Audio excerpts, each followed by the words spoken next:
استفاده از معیار زیاد اینترنت و تلفن موبیلی به سلامتی انسان تاثیر جدی میگذارد. متخصصان آن را اول به عصب، دوم به چشم و سوم به دیگر عضوهای انسان وابسته میکنند. اما مشاهده ها نشان میدهد که امروز در دست هر نفر تلفن موبیلی هست که هر لحظه در کارگاه، در کوچه و حتی در داخل میکرواتوبوس و سری چنبرک نقلیات از آن استفاده میکند. وقتهای آخر برای آسوده نمودن کودکان خردسال علاقه مادران از همین تلفن های موبیلی استفاده میبرند که در آنها مولتفیلم های هر خیلی کلیپ کنسرت های هر خیلی و هر خیلی پروگرام های زمانوی که برای کودکان تاثیر منفی میبخشد برای کودکان پیشنهاد مینمایند و این هم باشد به عصب کودکان به نهایت تاثیر منفی میرساند. نه فقط برای عصب کودکان بلکه به سیستم عضوهای بیناییش نیز تاثیر منفی خود را میرساند. تلفن های موبیلی باعث بیماری های عصبی کودکان علل خصوص به بیمه‌دار شوی، به ویرانشوی رژیم خواب، به ویرانشوی پسیخیکی کودکان تاثیر منفی خود را میرساند. بنا به اندیشه کارشناسان اینترنت به زندگی مقرری انسان وارد شده است. به اون قریب که نمیتواند زندگی کند، زیرا خبرهای نو و تازه را اول از شبکه‌های اجتماعی میخواند، اون را حتی شب و صبح پیش و پس از خواب استفاده مینماید. اما تاثیر منفی تلفن همراه اینترنتش به سلامتی آنها نسبت به مثبتش زیادتر است.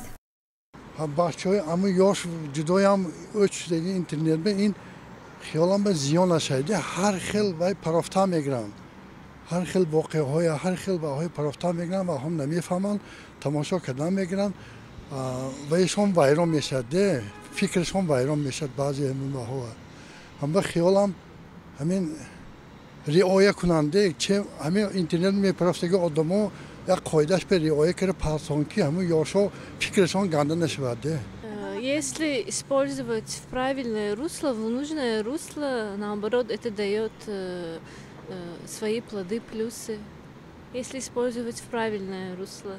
Ну, подросткам, конечно, я думаю, стоит, чтобы родители их за ними наблюдали.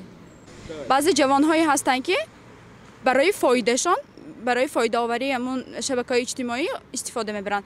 بعضی جوانان هستند که ضررناکشان به کار می‌فرمان بید. برای وقت گذرانی مثلا ما میتوانیم همون ضررناکش استفاده نبرده میتوانیم با کتاب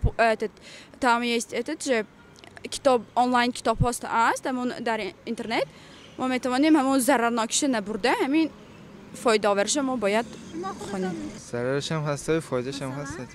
به فکر من اینترنت برای نورسان و کودکان ضرر دارد.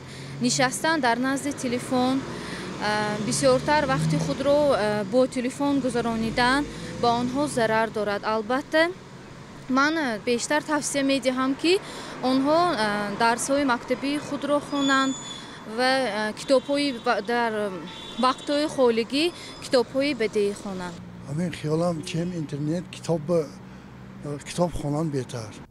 دکتران نتیجه تاثیر آن را در کودکان و نورسان مشاهده کردند. آنها میگویند امروز در کودک 14 ساله خسته شوی عصب دیده می شود که 10 سال قبل این بیماری موجود نبود. کودک سالم پس از تلفن بازی زیاد و اینترنت به خیره شوی چشم گرفتار می شود. شماره آنها تا رفت بیشتر می شود. از این رو توصیه داده می شود که توجه به تلفن و اینترنت نه تنها به کلانسالان بلکه به کودکان و نورسان کم کرده شود.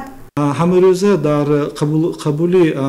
قبول ما 2-3 نفر کودکان با چنین کمبودی ها به ما مراجعه می‌نمایند. یعنی با عقب‌مانی ذهنی، عقب‌مانی نطق، باز به زبان روسی گریم سندروم دفیسیت внимания و هیپراکتیونیستی که هر یکی همین ها وابسته است به استفاده بری تلفن های موبیلی.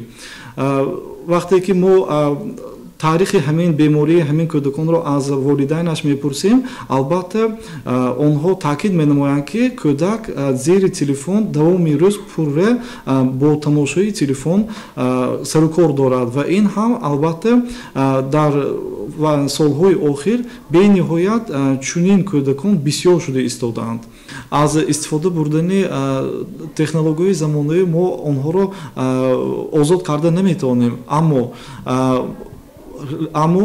одоби истифода бурдани телефонҳо ва компютерҳо низ вуҷуд дорад ки бояд аз тарафи калонсолон, яъне ки аз тарафи волидайн ва мураббиҳое ки дар мактаб онҳоро тарбия медиҳанд, аз тарафи онҳо бояд назорат карда шавад.